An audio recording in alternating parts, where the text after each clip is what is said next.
광주 MBC 라디오 칼럼.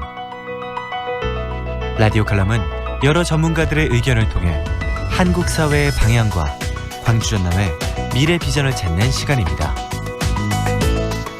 오늘은 기업의 야성적 충동이 필요하다는 주제로 초당대학교 박종구 총장과 함께합니다.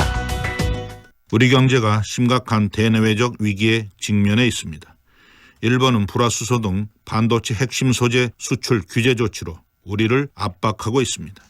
최근 도널드 트럼프 대통령은 세계무역기구 WTO 개발도상국 지위에서 한국을 제외시킬 뜻을 밝혔습니다. 지난 1분기에 이어 주력 기업의 어려움이 계속되고 있습니다. 266개 상장기업의 2분기 영업이익이 전년 대비 35% 급감했습니다.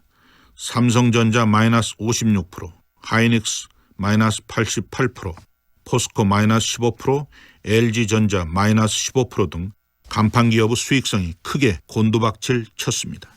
성장과 일자리를 견인해온 수출이 작년 12월 이래 8개월째 감소세를 이어가고 있습니다. 한국 경제에 대한 엄중한 경고음이 계속 울리고 있습니다. 익사 상태에 빠진 한국호를 건져내기 위해서는 경제의 탈정치화가 시급합니다. 노벨 경제학상 수상자인 폴 크루그만 교수는 경제를 망치는 것은 늘 정치라는 유명한 말을 남겼습니다. 최근의 택시제도 개편 방안은 기존 업자의 기득권을 인정하고 신규 사업자의 진입을 제한했습니다. 급성장하는 모빌리티 산업의 발전 가능성을 오히려 위축시킨 사례로 볼 수 있습니다. 원칙이 결여된 정치적 편의성 때문에 10년 내 18조 원 규모로 커질 국내 모빌리티 시장의 성장 잠재력이 위축되면 곤란합니다.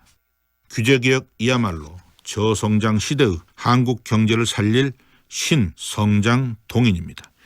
6개월 전 도입된 규제 샌드박스 승인율이 80%나 됩니다. 44일 만에 승인 처리되어 일본과 영국의 180일과 크게 대조됩니다. 그러나 핵심 규제개혁은 아직도 요원합니다. 파견법만 글로벌 스탠다드에 맞추어도 신규 일자리가 30만 개 생겨납니다.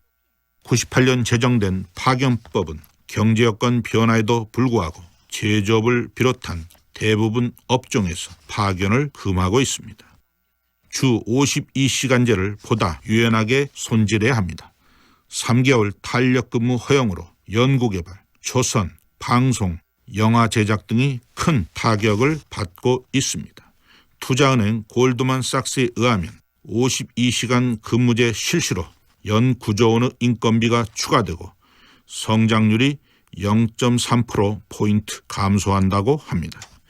경제협력개발기구 OECD는 규제를 줄이고 노동시장을 개혁하라고 건의했습니다. 생산성은 상위 국가의 절반인데 노동 투입량은 회원국 중 가장 높은 수준입니다. 기업의 야성적 충동이 높아질 때 경제 활력이 극대화됩니다.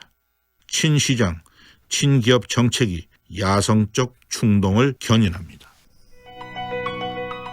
박종구 총장은 교육과학기술부 2차관을 역임했고 인재 한 명이 수만 명을 이끌어간다는 신념으로 창의적인 지역인재 육성을 위한 다양한 활동을 하고 있습니다.